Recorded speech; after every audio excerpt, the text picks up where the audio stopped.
Bismillahirrahmanirrahim. Selamat datang di channel video saya. Dan ini adalah video saya terkait dengan penugasan bahasa Inggris yang akan membahas seputar phrases in English about death for nurse, atau istilah kematian dalam bahasa Inggris bagi perawat.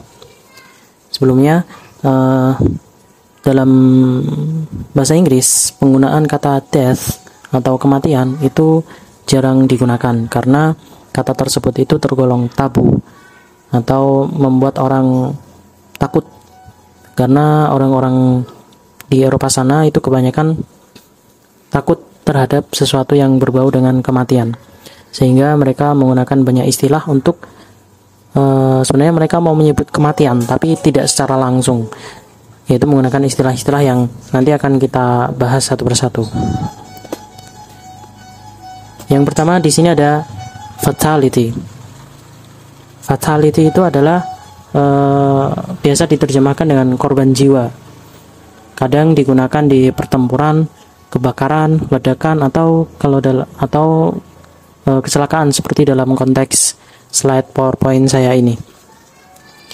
Contoh penggunaan kalimat fatality yaitu adalah the accident resulted in multiple fatalities.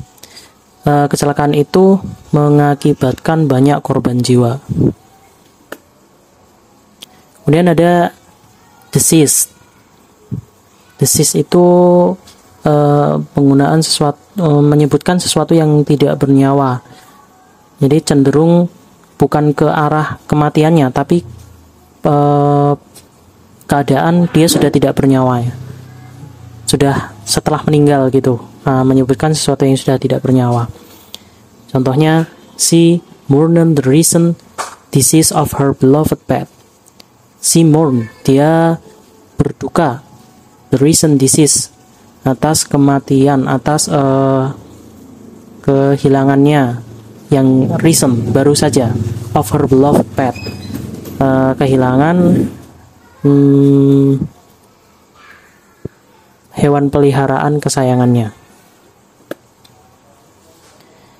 Berikutnya ada istilah perishing. Perishing ini biasa diterjemahkan dengan musnah. Jadi tidak cocok digunakan untuk manusia. Digunakan untuk selain manusia, contohnya pohon, bangunan, dan lain-lain yang menggambarkan tentang kematian atau kemusnahan. Contoh dalam kalimat ini, the perishing of the ancient tree saddened the community. Kemusnahan pohon keramat itu membuat sedih komunitas tersebut.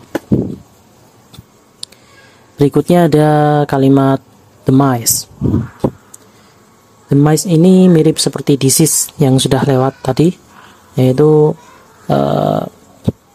mengistilahkan untuk sesuatu yang sudah tidak bernyawa, begitu. Contohnya dalam kalimat, news of his sudden demise shocked everyone who knew him.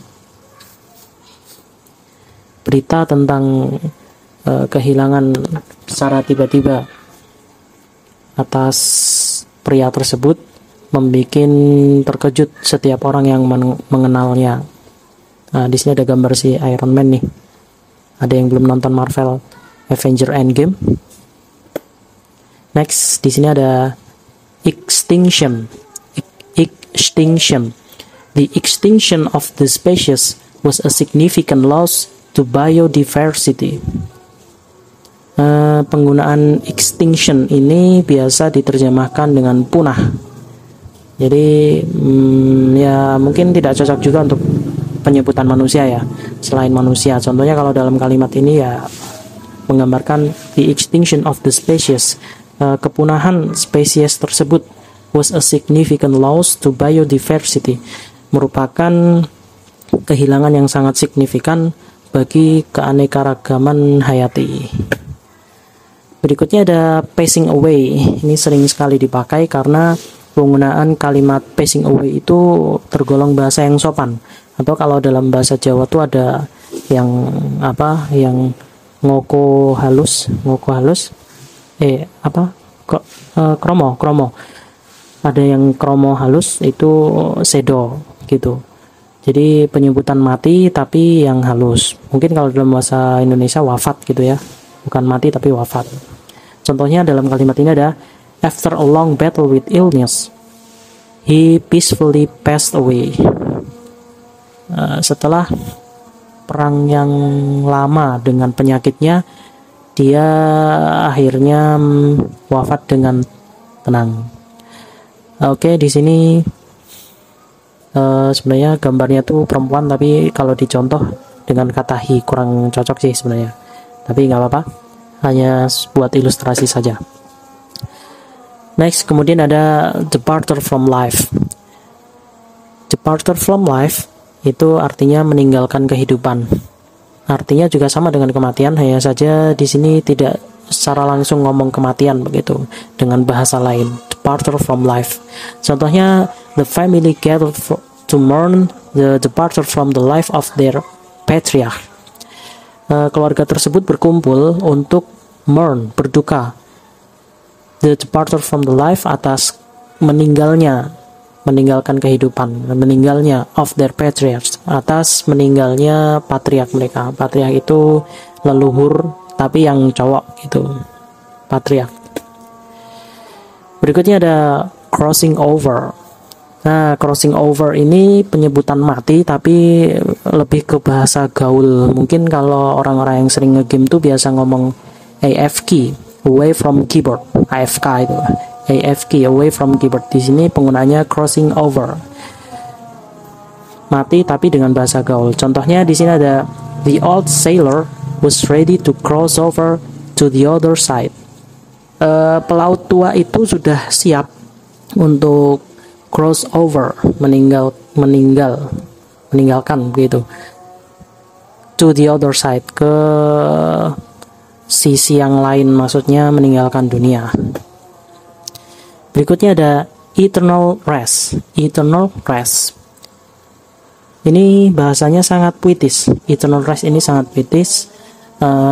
Artinya juga sama sih, kematian gitu. Kalau kita potong satu persatu, eternal itu abadi, rest itu istirahat yang abadi. Contoh dalam kalimat, may he find eternal rest after a life well lived. Semoga dia mendapatkan kematian yang bagus setelah hidupnya yang bagus juga. Nah, yang terakhir ada departing this world. Sama ya, meninggal, seperti yang sudah lewat tadi, departure from life. Departing this world juga artinya sama, yaitu meninggalkan kehidupan. The poet beautifully describe the experience of departing this world in his latest work. The poet atau poet itu puisi, orang yang bisa bikin puisi, penyair. Nah, the poet, penyair itu membuat mendeskripsikan kematian dengan mendeskripsikan pengalaman kematian dengan sangat bagus pada latest work, pada karyanya yang terakhir. Nah, itu saja dari saya. Sekian, sampai berjumpa di video berikutnya. Bye bye.